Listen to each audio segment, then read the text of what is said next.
Hey everybody, welcome back. Good to see you guys, and hopefully you're doing well and having a good finals week so far. Today is our last live cast meeting. We're going to do the rest of our review session and the rest of the study guide. So I really appreciate you guys being here, and in a few minutes we'll get it going. Feel free to say hi if you're here at any point, and we'll try to make the best use of our time and get clear on the stuff that we need to know and be ready for Thursday. And we got a chance today to go over a little bit more material, so we're going to try our best to do that. Hi, Robert. Good to see you. Hi, Dana. Nice to see you too. Good to have you guys here, as always. A couple minutes until class time, and then we'll just really go over the list of study guide questions.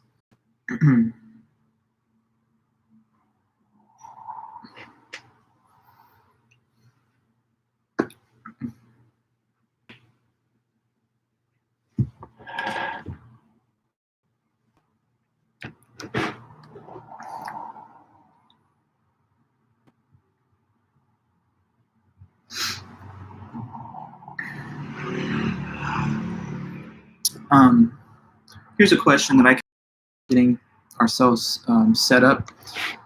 Does anybody remember the question that we finished with last time? I know that we were mostly all the way through to the end of the first half of the midterm review sheet, but in my memory, I thought there were a couple questions at the tail end that we didn't get to talk about, and I said I would just mention them at the beginning here today. So I know there's only a few of you guys here, but that would be helpful if you had the knowledge or the information about what questions. Hey, Andrew, good to see you. What questions that we didn't get to? So, like, where should I pick up from on the midterm review sheet? I know that the second half sheet, we're going to cover all of that today, but I thought there were a couple leftover questions on what is it? Chapter 4, knowledge and the limits of knowledge. So who could help me with that and just tell me if you have any info? What was the last question covered on the Thursday last meeting? Let me just hear and see. You're all there, right? You're all still with me? No issues with the connection? So I'm just asking this one quick question, and then we'll go over our study guides. To those just arriving, my question is, what was the last number that we covered last time? So I could just go straight on from there. You're not sure, Robert? Okay. I mean, I know for sure that it had to do with, like, we were in the middle of the chapter 4 notes. Dana, you don't have anything on that? Andrew? No sense of the answer to my little question? You can tell me no. If you tell me no, that's informative too. And then in that case, I'll just kind of arbitrarily pick a point to start from. Dana not able to attend that one. Robert doesn't know. Andrew, I'm looking at you. Anybody else? See that we've got a few other people here. Hey, Andy. Andy, question. Can you tell me this? Do you know what number we were on when we finished last time on Thursday? I kind of just wanted to pick up straight from there and then just go through all the rest of the questions. I figured maybe this would be a quick piece of info we could just get, but not to worry if not, just let me know. Okay, good, thank you. Yes, please check. Andy's looking. Andrew, what? Oh, you're still trying to find those papers, I see. Well, what do you mean those papers? I mean, I sent you in Gmail last time because you had trouble opening it from Canvas, and then so I sent you a personal email so you can find it there, or you can find it in Canvas if you're now able to access the Canvas page. So Andrew, I feel like you're not going to find it, but Andy, maybe you have it. Any luck? Just need a number. Oh, okay. Gotta come prepared though. That's all right. We got to number 7. Okay, so let me start then with that one. So this is me finishing off the notes from the remaining material on the midterm review sheet. Okay, kind of got bogged down in our group work last time, and I'm going to just try to finalize those review notes for you right now. Today what I'm going to do is I'm going to just kind of go straight through these things because I don't want us to miss any of the information or have to wonder about any of the informational content. So, okay, what's a persuasive definition? This is number 8 under chapter 3.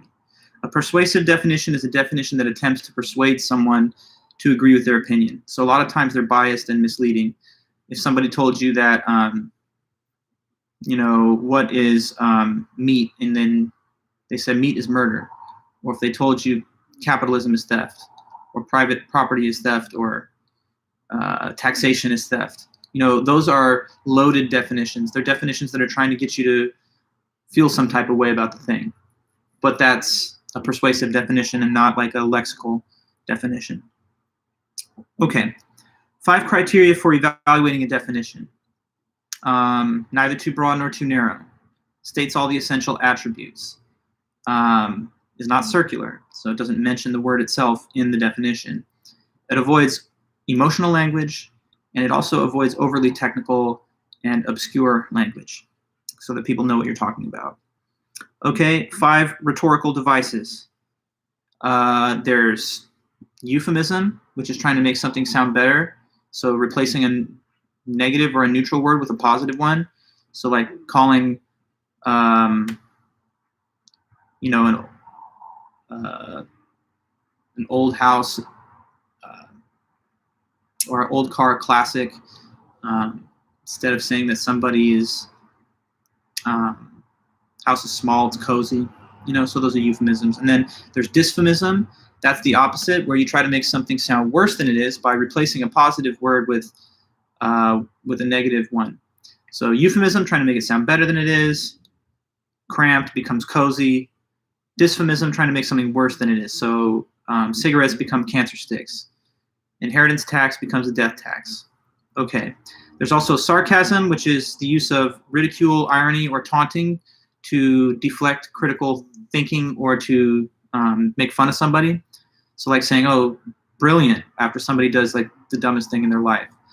Then there's, so I said euphemism, dysphemism, sarcasm, hyperbole. That's like exaggeration and overstatement.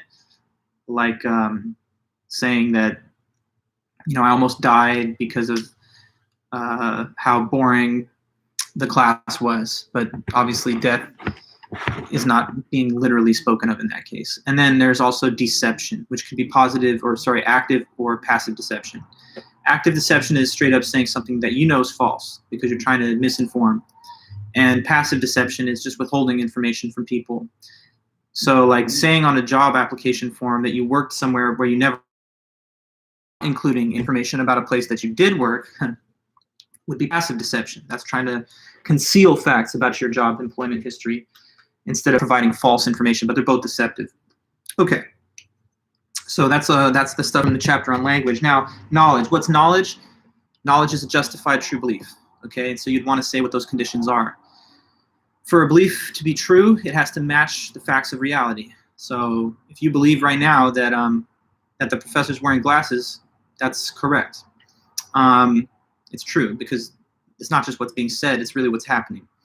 Now, believing something means that you think that it's true. So that it is true means that it matches the world and its facts. Believing it's true just means that you think so. So, you know, if you believe that this world is a globe instead of a disc, and it is a globe, then you have a true belief. Now, the third component of knowledge is having justification, which is having good reason or evidence to believe something.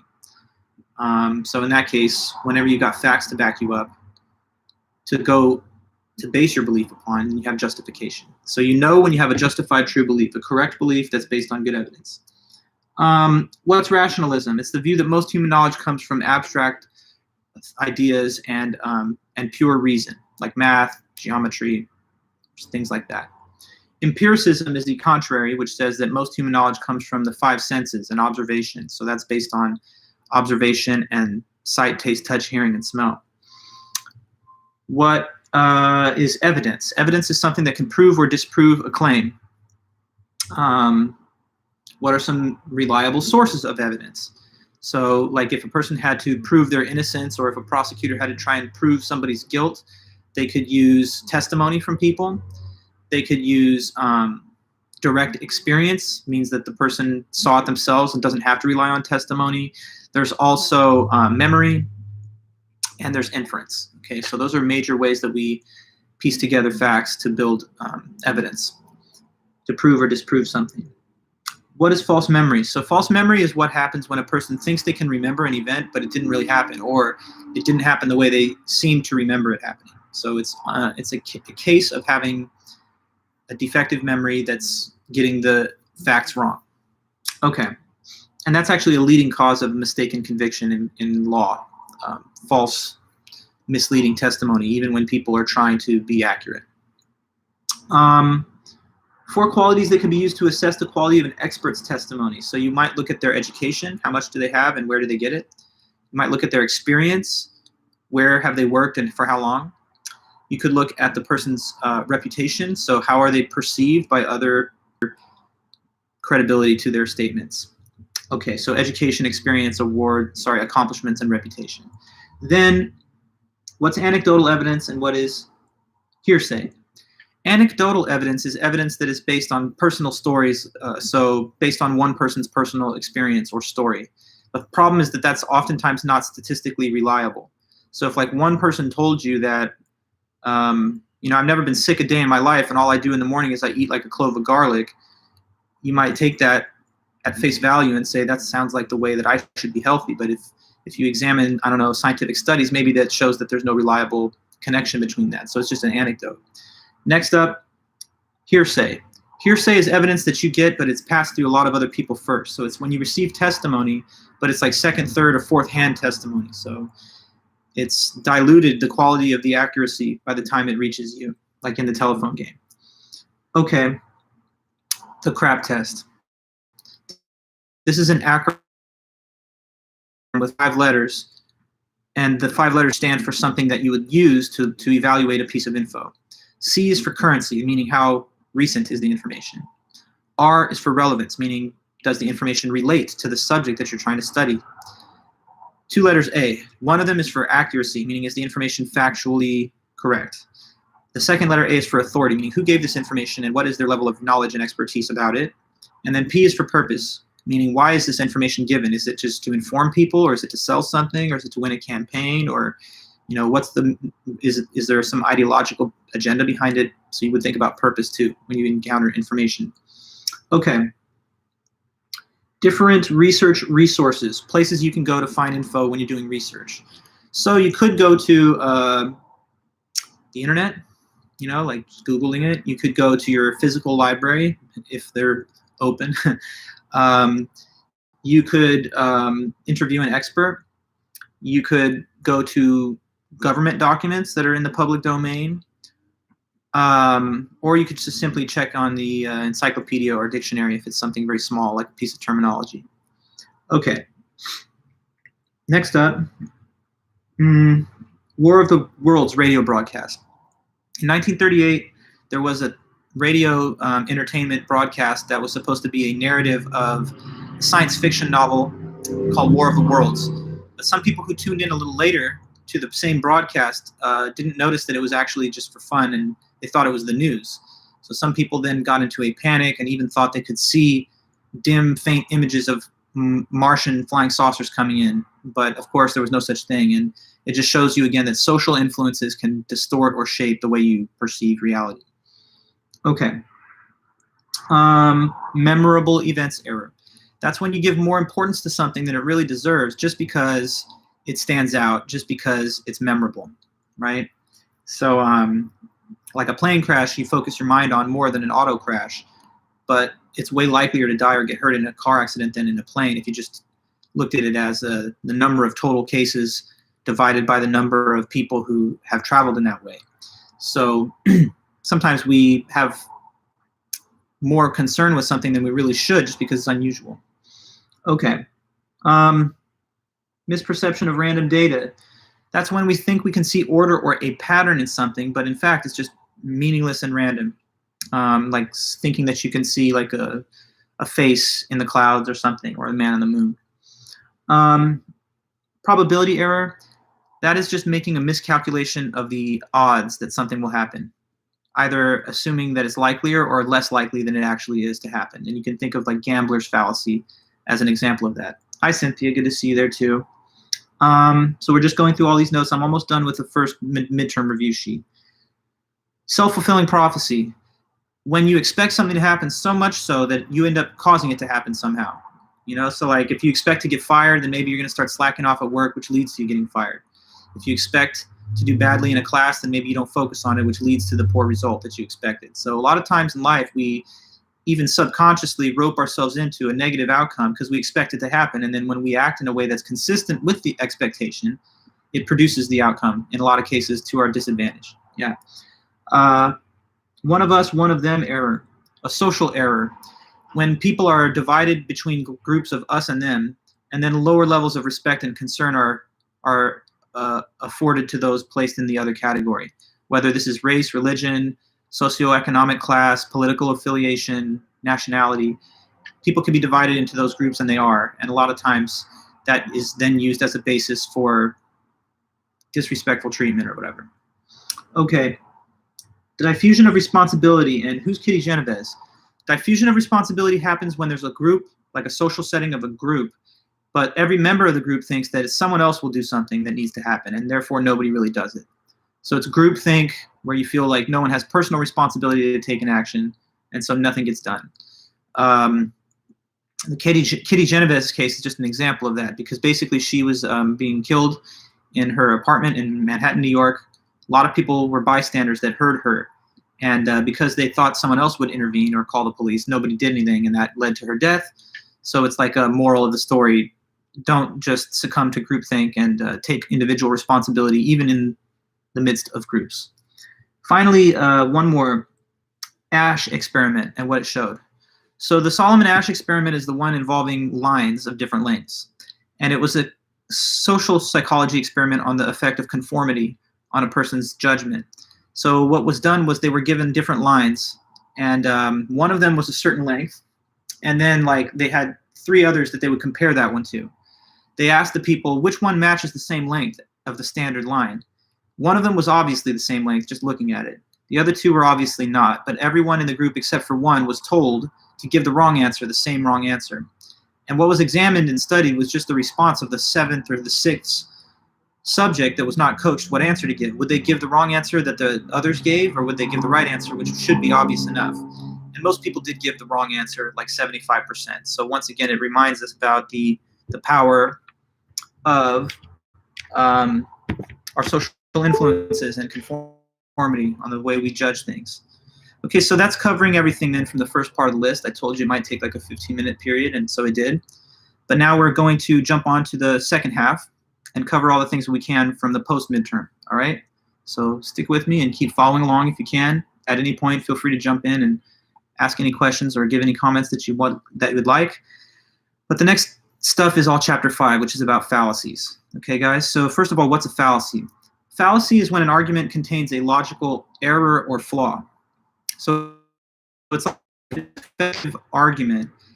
And because of that logical defect, the premises don't give the right support to the conclusion. So they're basically when an argument has a problem, when it's flawed and logically defective, then it exhibits a fallacy.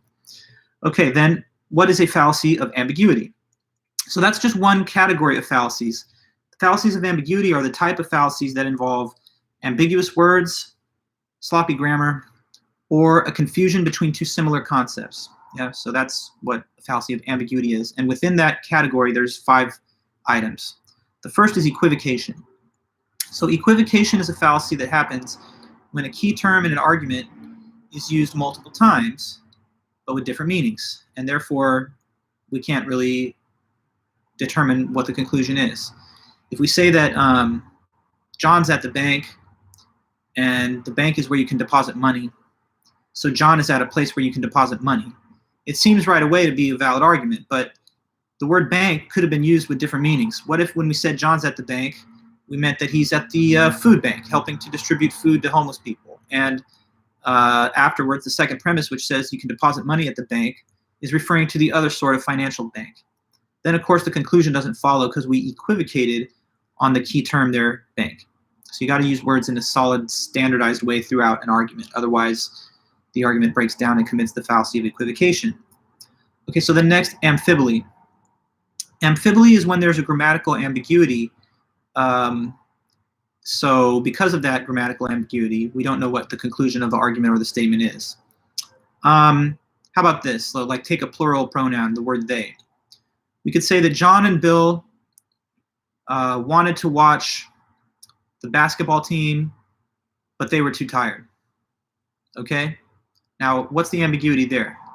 The word they is a plural pronoun, but we have two sets of plural subjects. There's John and Bill, and then there's also the basketball team. So when it says John and Bill wanted to watch the basketball team, but they were too tired, who was too tired? Is it the team that was too tired to perform? Or was it John and Bill that were too tired to go to the basketball game? Without clarification, the grammatical ambiguity leaves us just wondering. So, you know, that could be an amphibole case, and there's many others that we have discussed. Okay, next, fallacy of accent. Okay, accent fallacy happens when the meaning of an argument or a statement changes based on which word in it or a phrase is emphasized. So, like, say that a little child was told,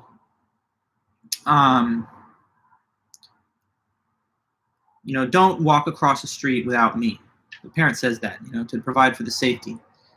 Now the child breaks away, crosses the street, much to the parent's disapproval. When the parent gets to the other side, scolds the child, says, "What are you doing? What did I just tell you? Don't walk across the street without me. Why did you do that?" The child says, "I know. That's the thing is, you said don't walk across the street without you. Didn't you notice that I was skipping and hopping and jumping all the way through the intersection? I mean, so that's not exactly a walk, is it? Would you call skipping a walk?" So you got to pay attention to the way you're putting the words. Obviously, though, that would be a deliberate misinterpretation of the parent's rule. When they say don't walk across the street without me, they don't just mean it's okay to run or skip or whatever. Just no, like, literal walking. That's not what they meant. So that would be an accent fallacy, for example. Okay. Next up, division. Division is a fallacy that happens when a person makes a claim that if some individual part of a group has a quality. Sorry, let me start again. Division is the fallacy that starts by making a claim about a whole group and then claiming that each part of it must have the same feature that the whole group does have. That's not always true. So I could tell you that the United States is the wealthiest country in the world, and you're a citizen of the United States, so therefore you're the wealthiest citizen in the world. But that's not exactly how it works, obviously. You can have a powerful and wealthy country, but that doesn't mean that every single individual member of it is the same, right? So that's division. Or another case, you know, I'm able to talk to you here in this lecture, and I'm made out of cells, so each cell in my body can talk. That's clearly not true. The combination of the cells that builds me is a talking thing, like I'm doing. But take one cell, like swab out of my cheek, and it's sitting in a petri dish, it can't talk. So sometimes the whole has features that each part does not have, okay? That would be division. Next up, composition. It's like the opposite. So with composition, you start off by saying, here's one member of a larger group which has a feature or an attribute. So therefore, the whole group must have it, which is, again, not always true. Say that Joe is very poor, and Joe's an American, so America is very poor. That's not true. So you can have individual elements within a group that have features that the whole group doesn't have. Again, with the cells of my body thing. A cell in my body cannot be seen without a microscope, so I can't be seen without a microscope. No. One little individual cell inside me is something that you wouldn't be able to see unless you had magnification. But the aggregation of all the cells, my body, is clearly visible to the naked eye. So, composition. Okay, so fallacy of relevance, that's the new topic. Fallacy of relevance is another category of fallacies. These are fallacies that happen when the premises of the argument are not logically related to the conclusion. So that means that they don't support the conclusion and it's a bad argument. Let's go over some of those. First of all, one of them is ad hominem. That is also known as personal attack fallacy. In your opponent's argument and trying to show what's wrong with the argument, you just attack them in personal terms. Okay, so like what if somebody said to you, I think that we should have a longer shutdown of the economy because returning to economic activity too quickly, like going back to face-to-face classes in the fall, could be too much of a public health risk. So therefore, we should wait it out a little longer. And suppose that someone comes back against that and says, come on, you're just saying that because you don't even have a job. So what do you care if the economy shut down? So you're wrong. But when you say that, you're attacking their own personal circumstances, and you're not just looking at the argument in a neutral and objective way. So if you don't like their conclusion or their argument's position, then you should tell them what's wrong with the argument itself, not what's wrong with them. Because the person who makes the argument is different from the argument itself. So you're supposed to criticize arguments, but the people themselves, if you're going to criticize them, that's the subject for a different conversation. Stick with the argument and don't make it personal. Okay, next up, there's appeal to force. So that sometimes is called the scare tactic fallacy, the appeal to force. That's when you try and use some type of threat or intimidation to basically scare a person into accepting the view that you want them to accept. Suppose that somebody says, I think it's really dangerous how everybody's being brought back to work so quickly because the virus is not really under control. And then their boss says, well, you know what, if you keep saying that, you're not going to have a place to work very long because I'm your boss and I don't like that stuff that you're saying. Now, what's the boss doing? They're not trying to say, well, here's a rational argument you haven't considered as to why that's not the correct conclusion. Instead, they're just saying, hey, back off because I'm going to penalize you with the loss of your employment if you continue to press those views. So, if you don't like what someone's saying, you're not supposed to try and scare them into changing their mind. You're supposed to convince them and make the case and persuade them. But a scare tactic is a logical fallacy. And even if you get someone to accept your view, how satisfied can you be that they just did it because they were afraid of you leveraging a threat over them? Like if a parent says, look, my kids, they respect my ideas because I've told them that I'm going to beat them silly if they disagree with me. I mean, how could you even feel too supported in your view if you can only sustain it through threats and intimidation? Okay, so next up, appeal to pity. Appeal to pity is when you rely on an emotional response from somebody to win an argument, but it's not really relevant. So it's when you rely on pity, but it's not relevant to the circumstances. Like maybe, the defendant is in court because they committed arson. And they say, did you do it or did you not do it? They say, yeah, I took gasoline and I set fire to all these buildings in these rural areas. I caused millions of dollars of damage. So in that sense, yes, I did what you're accusing me of, but I want you to understand something, that I grew up in a very, very household. My parents got divorced and they were always yelling at each other and they're yelling at me. I grew up with insecurities because of that. Don't you feel sorry for me? I mean, now I'm an arsonist, so I want your pity. Now that might be true even, but it's not a relevant reason to plead innocence for a crime that you've committed. So, sometimes when you try and bring sympathy and emotions into it, you're just trying to confuse the person's judgment, and it's not relevant, and that would be an appeal to pity. Okay. Next up, popular. That's pretty basic. It's when you try to refer to popular opinion to support your conclusion, but that's an invalid way to argue too. If I told you, Zoom's the best platform for live casting lectures because everyone's doing it. That's a popular appeal. You'd have to say why everyone's doing it and why it's actually better. Or if you said, iPhone is way better than Android because most people have them. Yet again, popular appeal. Doesn't mean the popular thing isn't good or better, but it means that you have to make an independently grounded argument as to why it deserves that status. So those would be popular appeal. Appeal to ignorance. Appeal to ignorance is when somebody says, here, something is true, and I don't have any evidence that it's true. I just know that you can't prove that it's false. So trying to claim that something's true just because nobody's got conclusive evidence to the contrary. But that's no way to prove something. Like if somebody said to you, I think you're cheating on me because you can't prove to me that you're not. You'd have to have facts and reasons to think that this is happening. You can't just say, well, prove to me otherwise, and if you can't, then I say it's true. Like someone could argue, oh, well, aliens exist, or the Loch Ness Monster, because there's been no way to discount that they do. That's not how evidence works. When you want to prove something, you've got to make the case in favor of it with the evidence. You can't just say nobody has any evidence against it, so therefore I assume it's true. It'd be such an easy way to make a case. Like I could just say leprechauns are real or anything else, unicorns, because until you somehow prove that they don't exist in this universe, that's enough to show they're real. No, it's not. Okay. Now, we've got hasty generalization. So the hasty generalization fallacy is when you jump to a conclusion too quick based on limited evidence or a biased sample. So like maybe you watched in the news, Bigfoot is real, Andrew? I mean, maybe. Can you prove it? Anyway, back to what I was saying though. What was the fallacy? I kind of lost my train of thought. Bigfoot got stuck in my head for a minute there. Yeah. Hasty generalization. Thank you. So hasty generalization, you jump to a general conclusion too quickly based on limited evidence or a biased sample.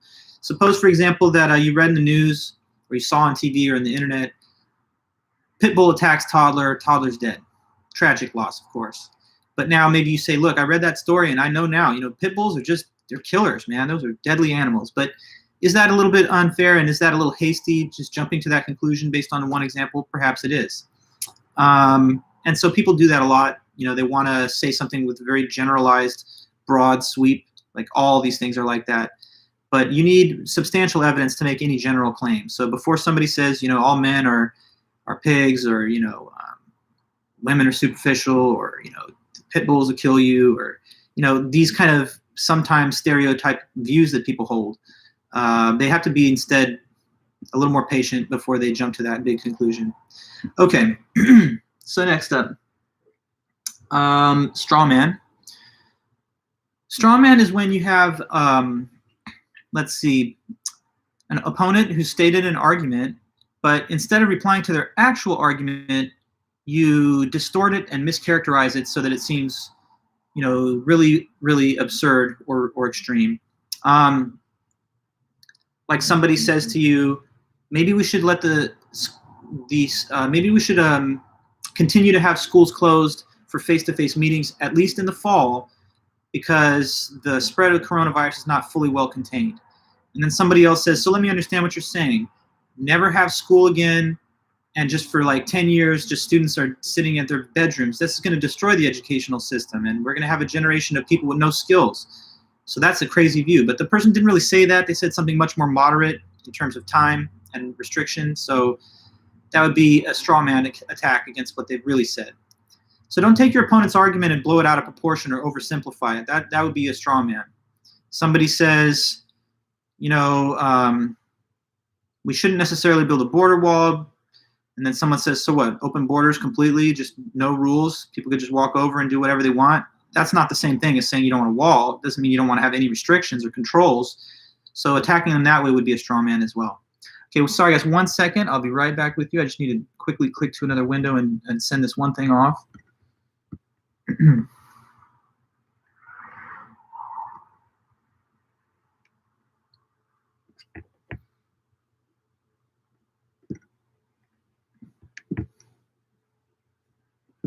Okay, I'm back. Thank you. So yes, the next one then. We're moving ahead. We're down to red herring. Red herring fallacy. So that's when you try and just distract from the main topic of the conversation or discussion to something else, basically changing topics and switching up, going off on a tangent. So somebody says, getting this coronavirus under control is like the biggest issue of our world right now. And somebody says, well, I have to disagree with you because global warming is much more important. Well, that's a separate issue, So saying like, don't worry about coronavirus because global warming is a problem, is trying to change the topic to something else. Red herring, distraction, diversion to something different. A person telling you, global warming is no big deal because look at terrorism. It's another red herring. I mean, they're both problematic things. They both have to be dealt with. But just trying to play one off of the other when they're not even related, that would be a red herring, of course. Okay. Like, I don't know, you're trying to hold your kid accountable. I can imagine them using a red herring response. Parent says, What are you doing out there stealing, young man? Didn't I raise you with better values than that? You should never commit theft. What's your reasons? Can you explain yourself? And they say, oh, come on, Dad, you didn't buy me a gift last year or something. This is unrelated. This doesn't give you an excuse to steal. Or if they said, oh, come on, Dad, I saw on TV that someone committed murder, and this is totally not even on that level. Red herring. We're not talking about that. We're talking about your issue right here. Okay. So anyways, fallacy of unwarranted assumption. That's the third category of fallacies that we studied. Fallacies of unwarranted assumption are when the argument contains assumptions that are not justified or well based on evidence. Okay, so begging the question is a fallacy that happens when the conclusion of the argument is identical to one of the premises, but just slightly different words. Okay, so consider this argument. If I tell you okay, so a lot of people watching The Last Dance talking about Jordan's the greatest and all that. And maybe he probably is, right? By wide acclaim, widely regarded as the greatest basketball player. But here would be a bad argument for that. Someone says, Michael Jordan is the greatest of all time. You say, you know what? There's a couple of others that some people discuss. Why do you believe it's Jordan? And they say, well, I'll tell you why. Here's the argument. It's the same as the premise. The conclusion is he was the best. The premise is, well, why? Because the premise says all the other players weren't as good.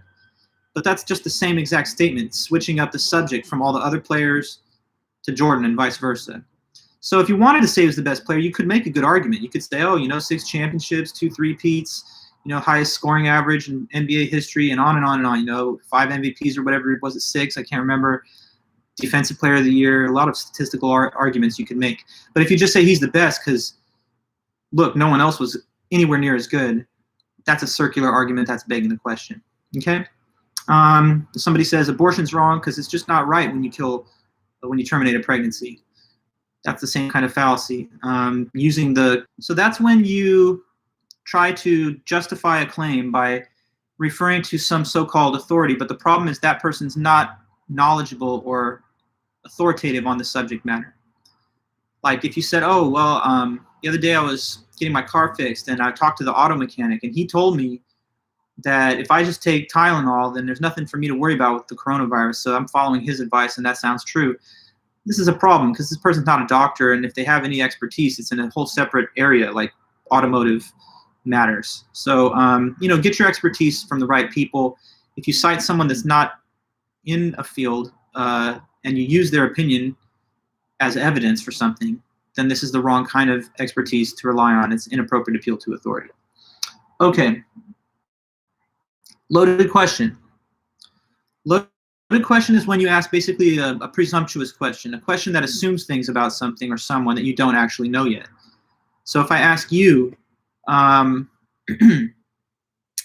don't know, who are you dating or something, that could be a loaded question because maybe you're not dating anybody.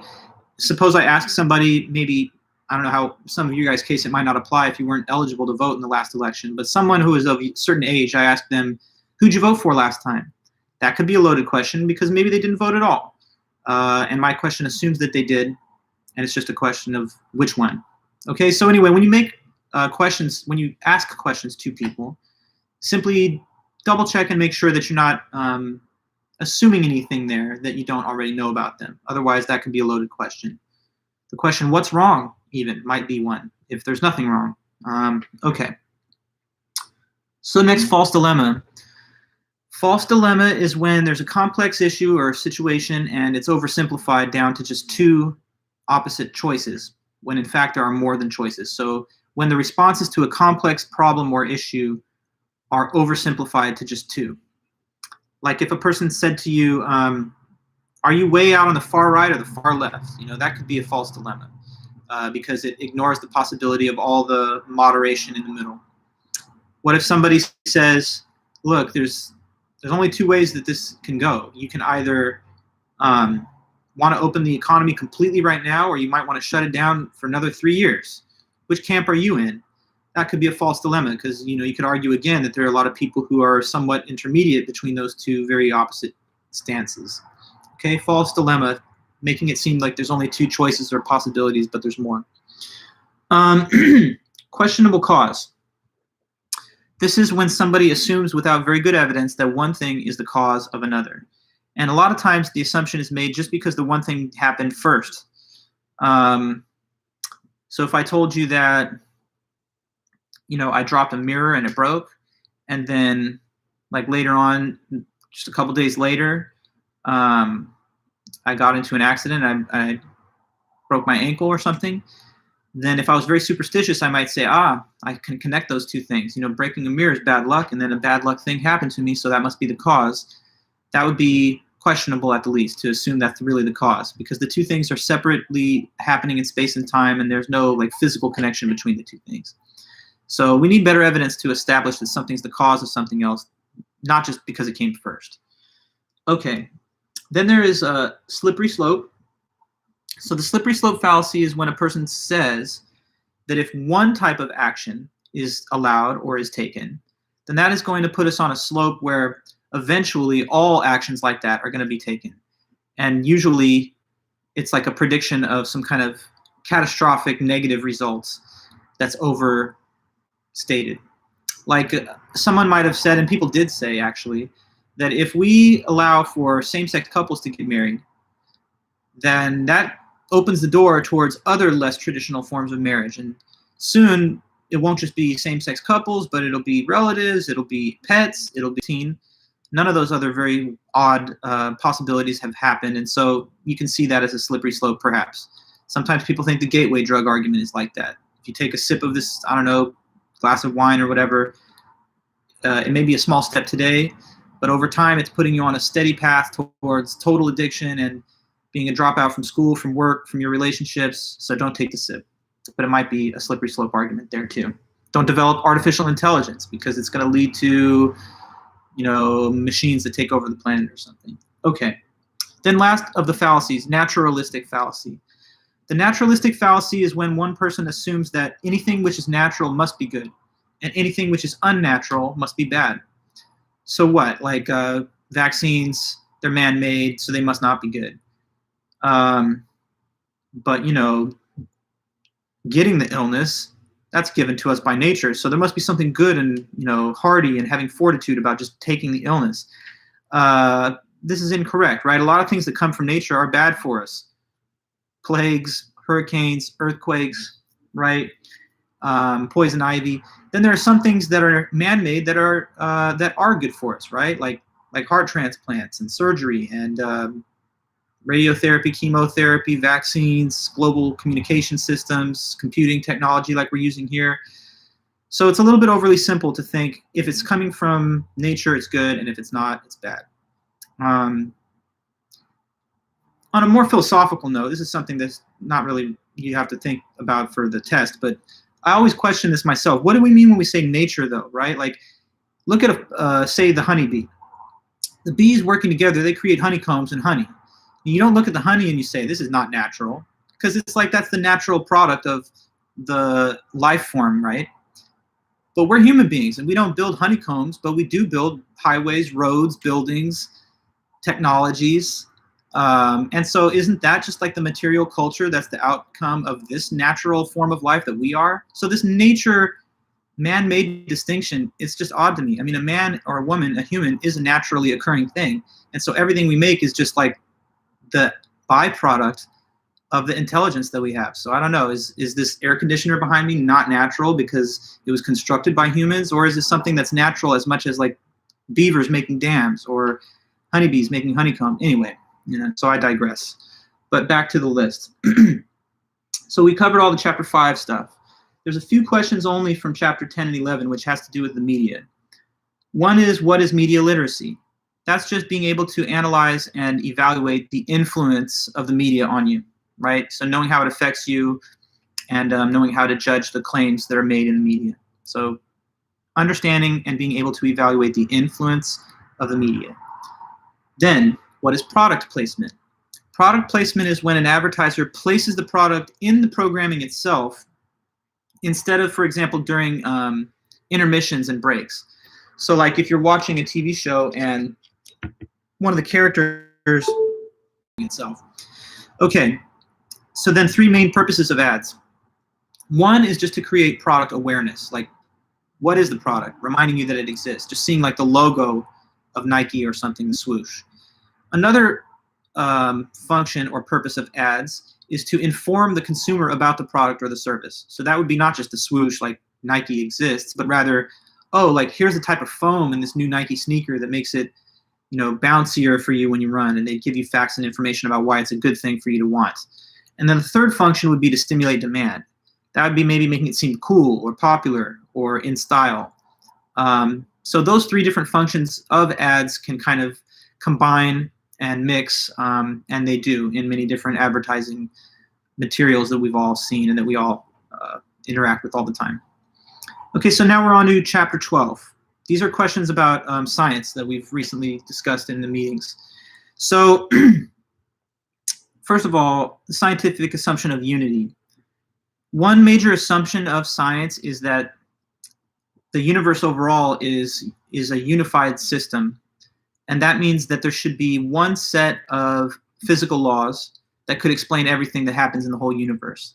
So scientists assume this is true, even though we haven't quite solved the riddle yet of getting those laws fully stated. But the belief is that there are natural laws, laws of nature and physics, and that they must govern everything that happens. So there's got to be one set of laws for the whole universe. That's unity. Next up, limitations of science. Okay, so there's just a couple. First of all, science can only study things that are observable.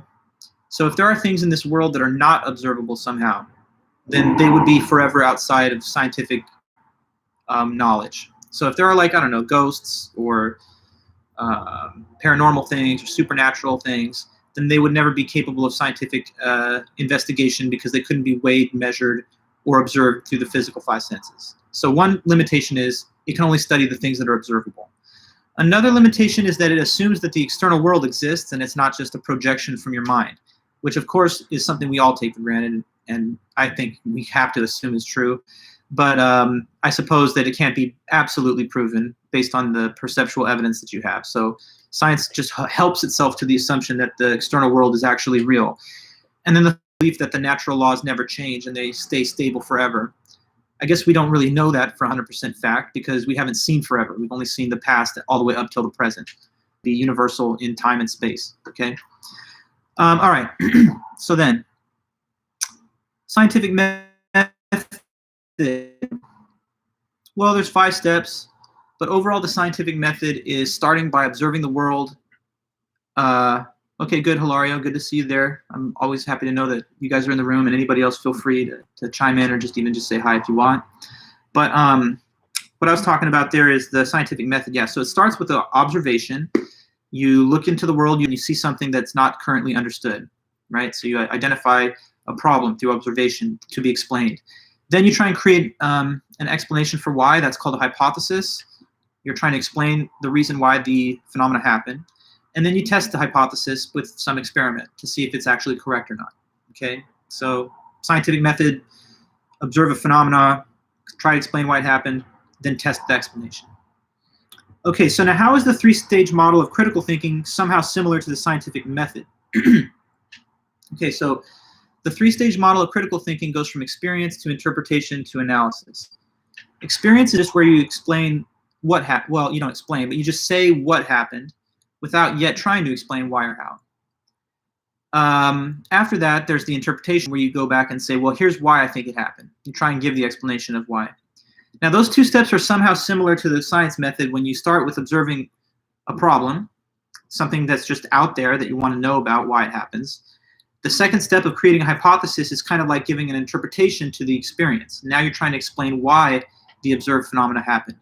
And the third step of both is also similar because in critical thinking, it's analysis, where you reconsider your previous interpretation to see is it true. And in science, the third step would be, or the last step anyway, would be experimenting to test the hypothesis. That means that you're not just assuming the hypothesis is true, but you're going to check on it by testing it. And so in both cases, you start off by just something happening that you want to know more about. You move on to trying to explain why. And then finally, you get to a point where you try and actually ask, is this the right explanation or not? Okay, so there's similarities between those two for that reason. So first step in scientific method, identify a problem. Okay, so science has to start with something that is not yet understood or explained. So you investigate the world by using your 5 senses and observing it, and then you just note that there's something that we don't fully have an explanation for. And then trying to get the explanation for why it happens, that's what science's job is. So, but starts off with some unexplained phenomena. That's identifying a problem. Okay? The second step, develop an initial hypothesis. So now you got your problem. Maybe it's the problem that bees are dying off in big numbers, and you're just trying to figure out, well, why is that happening, right? So your initial hypothesis is going to be an educated scientific guess to explain why that thing happened. Is it because of the expansion of 5G cell phone towers? Is it because of changing weather patterns? Is there some pathogen that is unique to bees that is like attacking them? Or what, right? So many different possible interpretations, or I should say hypotheses, could be given. But when you settle on one, now you're ready to continue through the process and test it. Okay, so fourth step, test the hypothesis. Say you got some initial explanation of why the phenomena happened that you noted in the first step.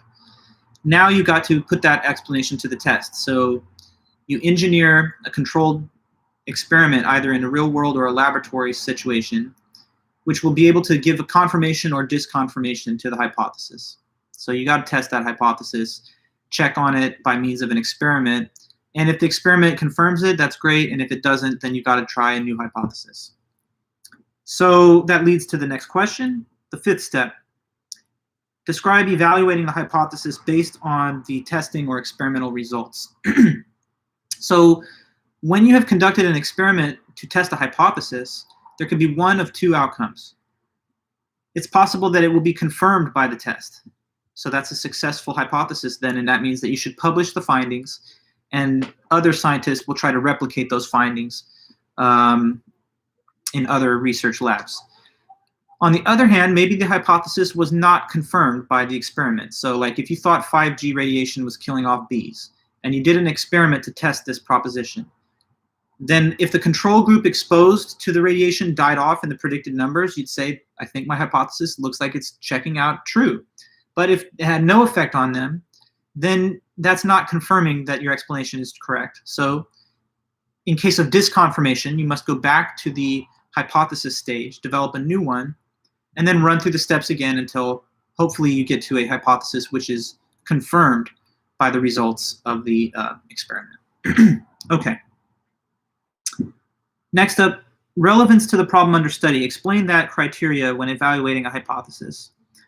Okay, so basically a quality of a good hypothesis, and this is very basic, is that it has to be relevant to the subject that you're trying to explain, right? So if it's not even on the same topic or related to the subject you're trying to explain, then it's not a good hypothesis.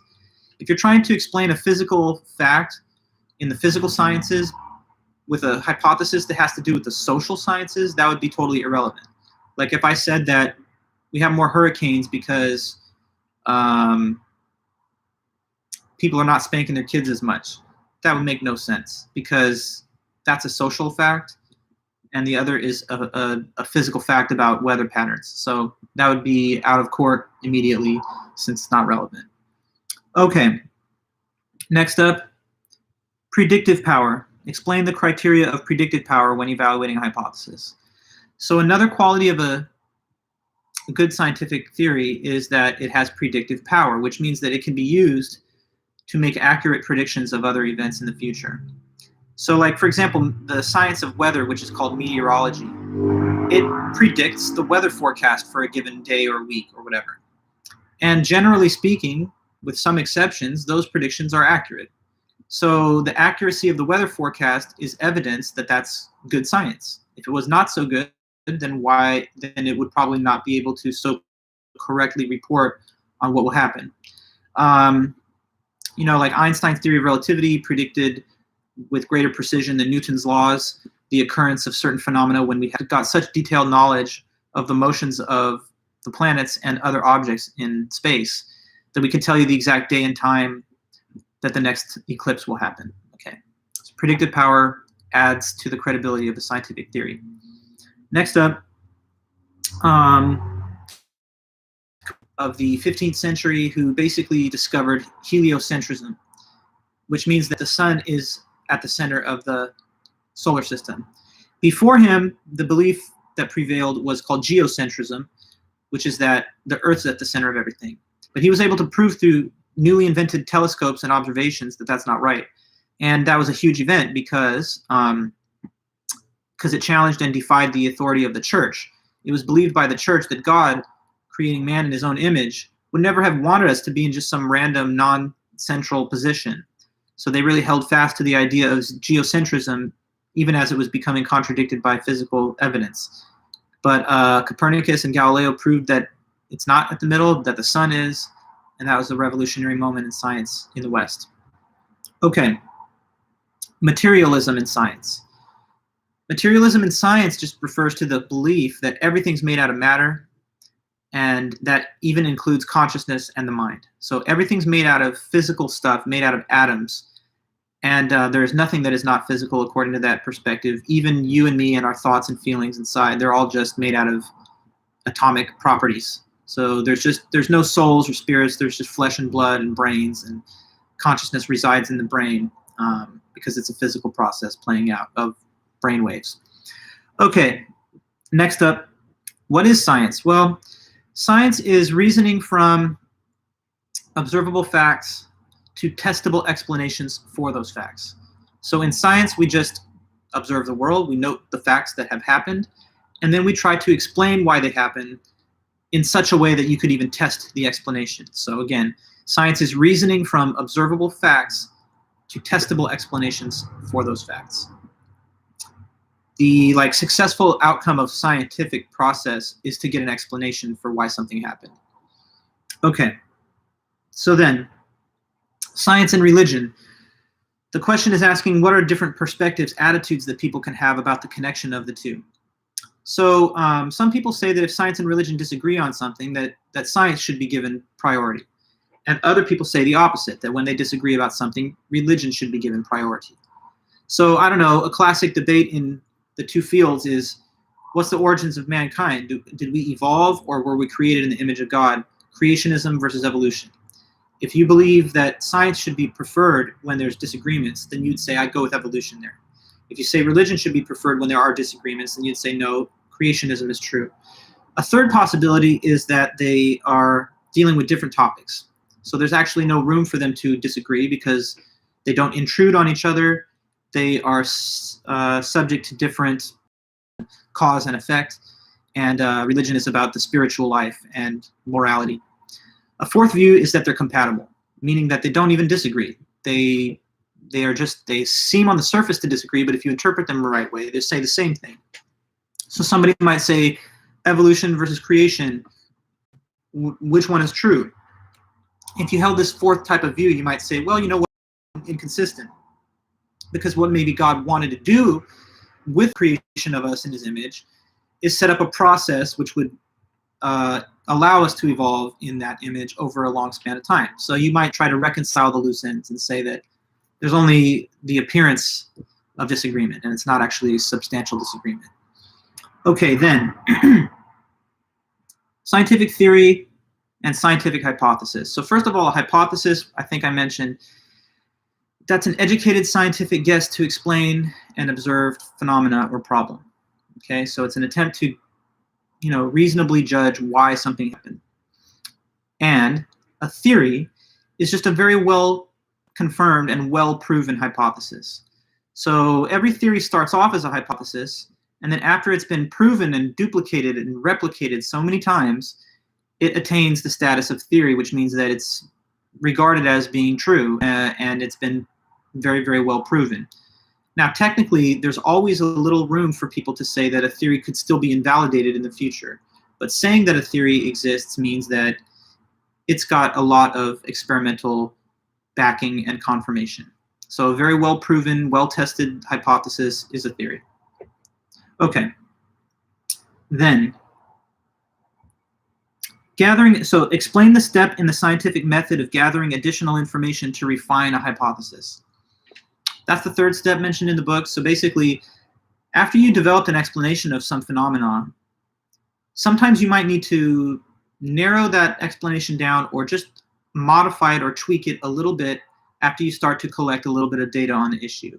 Like, can I give you this example? Okay, so some people have noted that there seem to be higher rates of depression in like this current young generation, Generation Z, than you had seen in maybe the millennials or the Gen X, certainly the baby boomers.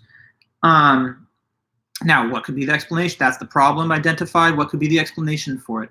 Now, some have argued, it could be because of the proliferation of social media, which is a much bigger part of life today than it had been, of course, 20 years ago, it barely existed. So is media producing greater depression rates for our young Generation Z people? That could be a hypothesis. Suppose that as you started collecting data on that, though, you noted that the actual depression, suicide, etc., they seem to be more correlated not just with any social media sites, but more with the ones that share photos, like Instagram and stuff. So now what your theory that started off as social media produces depression in our young people, it's been modified and narrowed down to refined to the position that photo sharing social media sites are leading to greater rates of depression and suicide. So I'm not saying I believe that, but it's just a possibility for an example to illustrate this current concept. So you start off with a hypothesis, and I'm just saying that sometimes you might make it a little more specific after you initially collect some facts and data on it. Okay, so we're going on. Next up, so next we've got, so consistency with established theories. Science is supposed to all fit together. All the different theories are supposed to form one big picture. So a good scientific theory will not contradict the other ones. It will fit in with them like a puzzle piece. It's supposed to be that all these theories and concepts build on each other and that they're integrated into one big structure of knowledge. So a new theory would not be considered very good if it invalidated or contradicted other ones that have already been very well proven and established. Okay, next up, falsifiability. So another quality of a good scientific theory is that it's falsifiable, meaning that there's some way of being able to prove that it's false. So falsifiability is when a theory is able to be proven false. That doesn't mean that it is false or that it will be proven false. It just means that there's a method by which you could test to see if it's false. Only if you know what falsification would be can you test whether it's true. So a theory that's not falsifiable is not scientific because it can't be tested, right? Like, so Einstein's theories, right? They don't just say, take my word for it. They say, look, test it. And the test will tell you if it's true or not. If my theory is correct, then this test is that you should see time dilate when we take two different clocks and we accelerate them at different speeds. See if that happens. And if it doesn't, then I guess I'm wrong. But an unscientific theory doesn't even give you a way of falsifying it. To the astrologist, they don't say, look, if you don't accept my astrological forecast, please conduct a test. And if this happens, that means that this is false. There's no possible method given by which to disconfirm those claims. So they're not scientific claims. In real science, there's at least in theory a way to demonstrate falsehood. And if you don't even know how to check for falsehood, then you can't verify it or confirm it either. Okay, so next up, Occam's razor. Simplicity. This is just the principle that if there are different explanations for one event, the simpler one is likelier to be true. Okay, so if there's one explanation of something that requires a whole bunch of additional assumptions, but the other one is much more straightforward and clear with fewer assumptions, then the simpler one is the one that's likelier to actually be the right one. Okay. Yeah. Next up, okay, so it's predictability. This is the assumption of science that the universe overall is orderly and predictable, which means that if you have a cause-effect relationship that's been well established, that will never change. Okay, so like me dropping this marker, will it fall? Yes. But will it fall again if I were to do it again? Yes. And for how long? Well, if I could reproduce these physical conditions, then that would continue to happen for all eternity. The belief is that the scientific laws in this orderly, coherent universe that we live in, they do not change. So it's not like gravity was just for all the way up until today, and then tomorrow it stops to work. The belief is that it will always function the same way because these natural laws are permanent.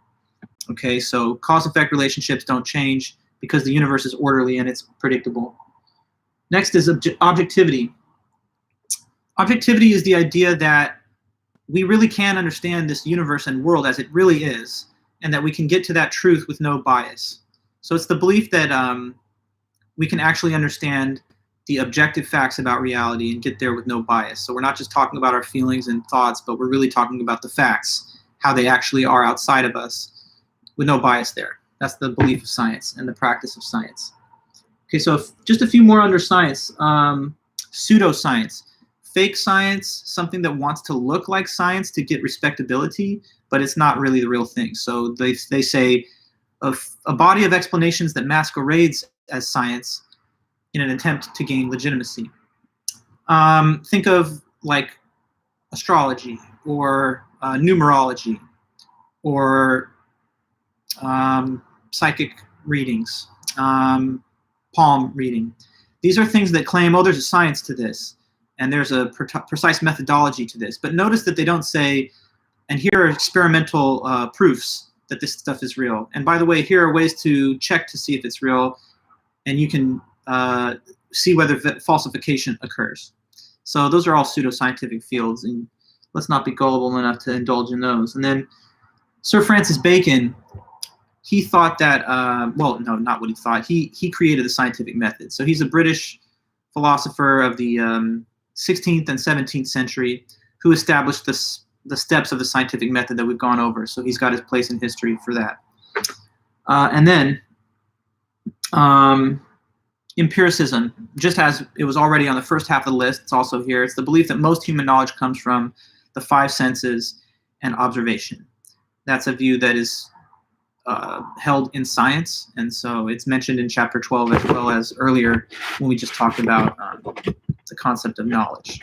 Okay, sorry, here, just kind of got the computer propped up on a little stand here, kind of tilted just a bit. Okay, so then the last chapter is all about ethics, and let me just try to run through some of the notes on that. We still got enough time to do it, so let's get as much of it in as we can.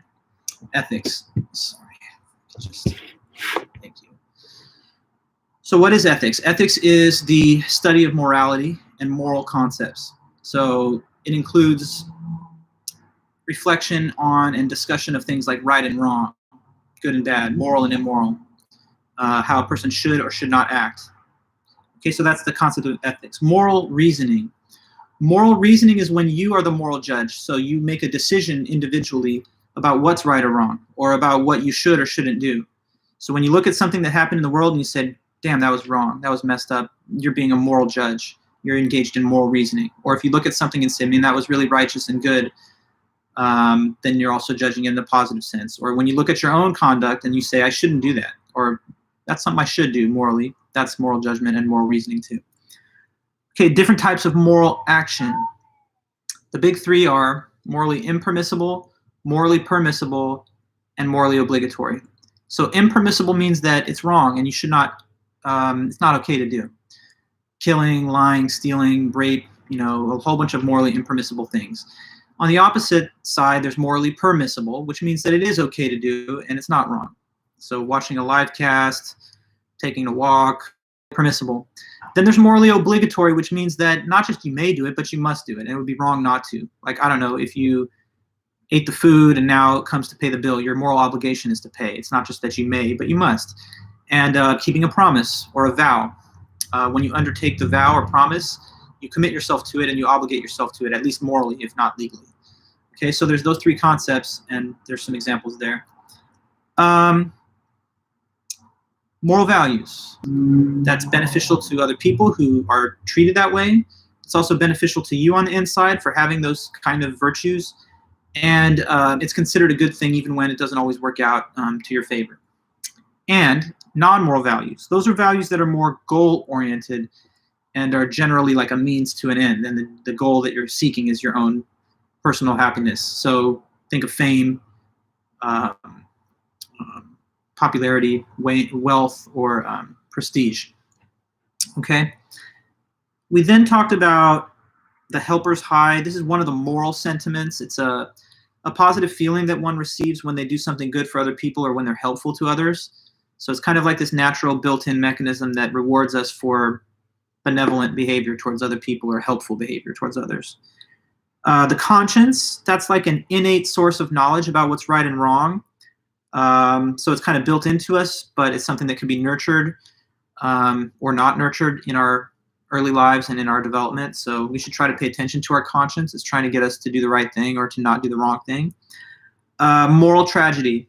When you observe or witness something that is unjust and then you become upset. It doesn't mean that it happened to you or that it is affecting you directly, but it's just becoming outraged at the observation of an unjust action or practice. I don't know, like everyone's talking right now about like justice for Ahmad, you know. You could say that the way he died and the way he was profiled and stuff is an unjust act, and you're upset by it. But transitioning into the next concept, there's resentment, which is just a little more of a personal thing. So resentment is when you are the one who's been actually harmed through the unjust behavior. So instead of feeling bad on the behalf of those for whom such bad behavior has been, administered or done, you are one of the people, either directly or indirectly, that's harmed through that type of action. Okay, so resentment is just kind of moral outrage, but when you're one of the victims. And then guilt. Guilt is a bad feeling that comes from doing something wrong. So it compels you to want to make things right or to at least say you're sorry or make amends. Shame is a bad feeling, but it comes from breaking a social norm or a social custom. So it's not the same as guilt, but it still feels bad. It just feels awkward and uncomfortable because you did something that's considered okay. Next up, 3 stages of moral development. So there was pretty much pre-conventional, conventional, and post-conventional. The pre-conventional stage is where you just think of morality in terms of, I don't want to be punished. So morality just means avoiding punishment. So that's very self-centered, and you just care about your own liability to penalties, not really other people. The second stage is the conventional stage, where you flip around and now you just care completely about what everybody thinks, and you just want to fit in to the social expectations so that you just fly under the radar and people judge you as like a good boy or a nice girl. Now in that case, you care absolutely about the judgments of society and others on you. The third stage, though, is called post-conventional.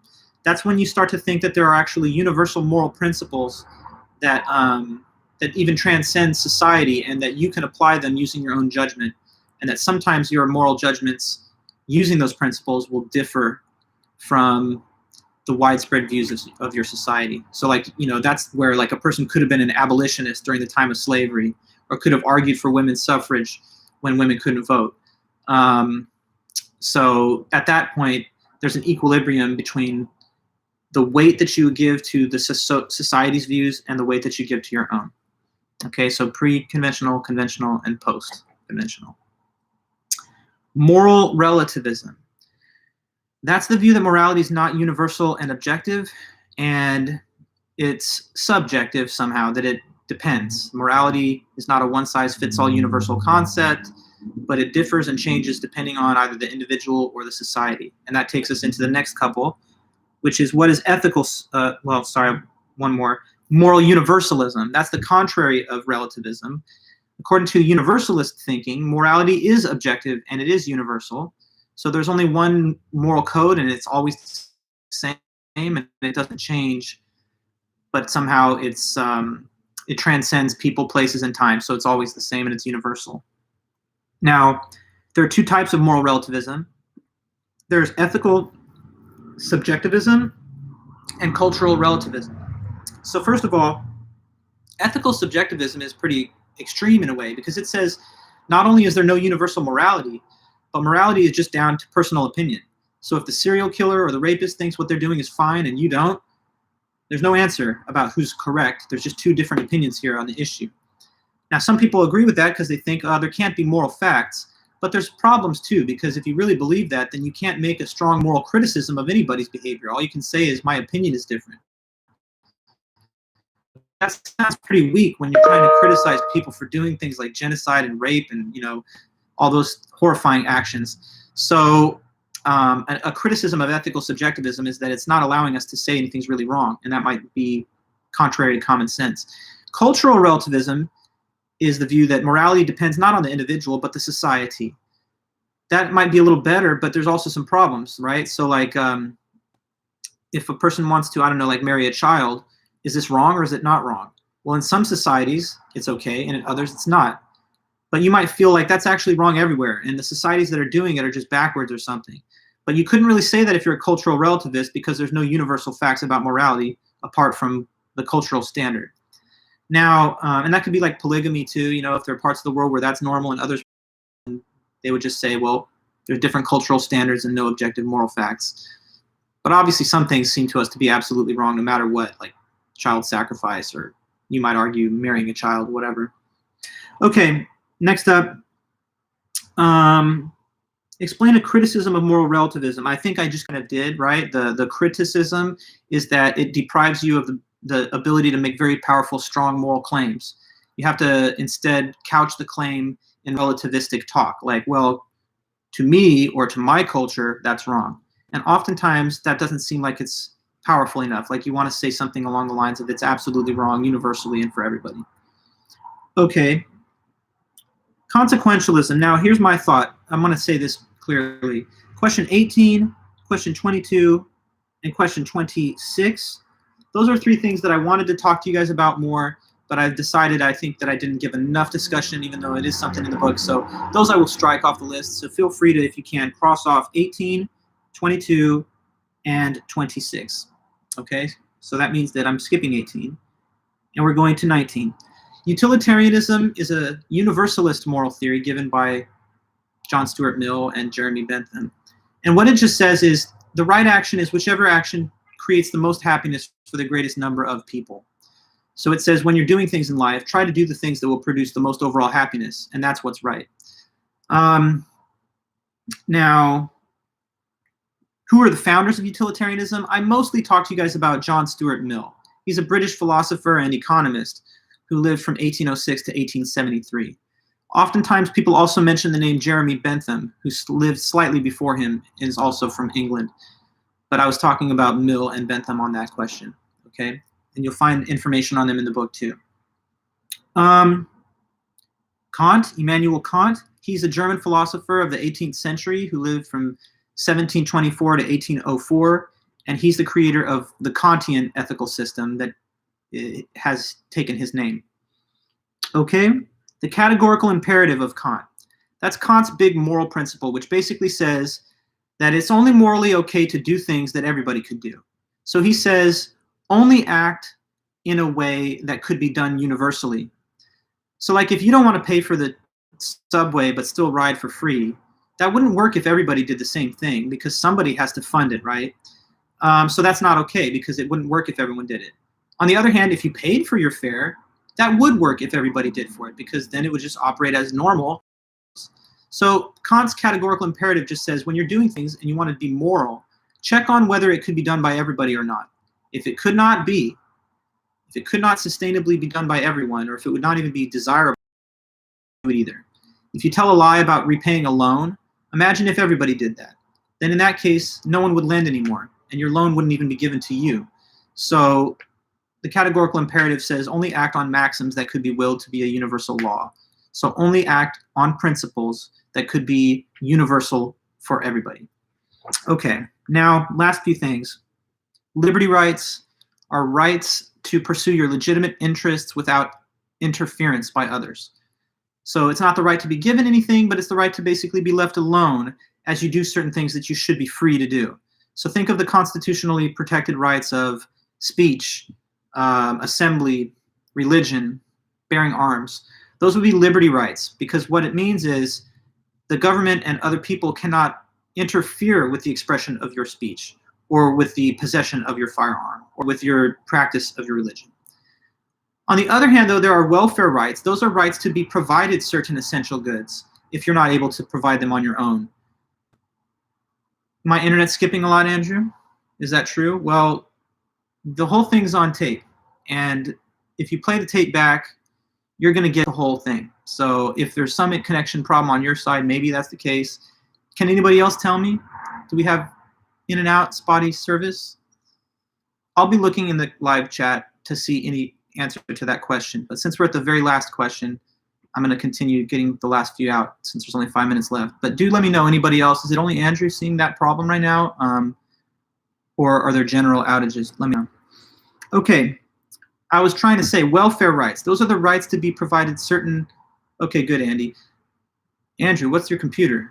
What kind of computer are you using, Andrew, and where are you at? All right, so back to what I was saying.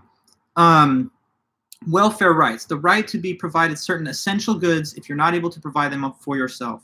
So if you believe that people have a human right to like food and shelter and water and healthcare and education, then these could be the subject of those kinds of welfare rights. If an individual is not able to attain their own food or housing, then society must establish some mechanism by which they can get those things through the social programs that we institute. So welfare rights, right to be given things you might need if you can't get them on your own. Liberty rights, the rights not to be tread on or interfered with as you do those things that you have liberties to do. Last thing then is virtues. Virtues are admirable character traits that people usually praise. So things like generosity, courage, honesty, dedication, the sort of qualities that make people proud of others who they know that have them. Some say that that's the best way to live a moral life, to just try and instill these virtues in your character and catch them all, as they say. Okay, now let me end with this. I sent a message yesterday to everybody telling you that I finished all the grading from your previous assignments, which is true.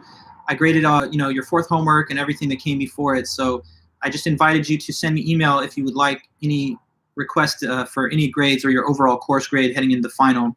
I'm replying to a lot of those messages, and so I'm trying to get to them today. And at the latest, I'll finish the last few of them in the morning tomorrow with at least a 24-hour period before your test, so you can know all your scores and you'll be fully informed going into that exam. As before, the exam is going to be distributed to you guys through Canvas right about class time on Thursday. So be ready to receive the exam by 12:45, and then you have until 2:10 p.m. to return back your answers to me as an email attachment, and then I'll grade your final, and you guys will be on to your summer and whatever else that happens after that. I did suffer a sad loss. I think some of you might have noticed if you read my message that my cat, who's very, very dear to me, and you guys have seen her in the live stream many times, had passed away on Sunday. Is very unexpected, out of nowhere. She never had a sick day in her life, and she never went to the vet, but all of a sudden in the morning on Sunday she's having breathing problems, and I took her to the emergency animal place, and they said that she just had a cardiac failure. So very, very devastating loss to me, because I really loved my cat a lot, and she's very close to me beyond what I think even normal pet relationship would sometimes be. She's 16 years old, and she had a great long life. She passed away in my arms. She was not euthanized because she was in such bad shape, I guess, from the cardiac event that I just held her, and she just took her last breath like that. So I'm quite shaken up by it, actually. It's something that is a powerful experience for me, and it's a heavy feeling of loss. But it just reminds me that to have things in perspective. A lot of people are losing their loved ones and friends, and it's definitely a difficult time for the country and for a lot of us. But I'll be all right, and I'm gonna move on and honor her memory, and then at some point later in the summer, I'll probably get a new little kitten and start a new story with that cat, because I really love those animals. But anyway, I thought I'd just share that with you guys, kind of not really related to the class, but since it's our last face-to-face meeting, I thought I would be remiss not to say it. So as I was mentioning about the course, your grades for everything else are done. If you'd like to know anything about it, send me an email. Be ready for your final on Thursday. I appreciate you guys' kind words. I've been having a lot of emotional breakdowns because of this over the past few days, just thinking of her. It's a lot of deep memories. But I guess, that's life. Anyway, I really wish you guys all the best in this class and everything else. Stay in touch. When we go back to face-to-face, I'd love to see some of you guys around campus. But other than that, good luck on all your exams in my class and your other tests. And yeah, if you need anything at all, I'll be checking my emails. and I will send back any response to any grade requests, certainly, if not today, then tomorrow. So hang in there if I don't get an immediate reply to you, but it won't be that long. Okay, thanks so much, guys. You guys are the best. It's a great class. Even though we've had this crazy, disjointed semester, I think we made the best of it, and I just appreciate you guys' hard work and on all of your concerns. So take care again, and I will definitely see you guys around. Good luck, and bye-bye. I'll see you next time.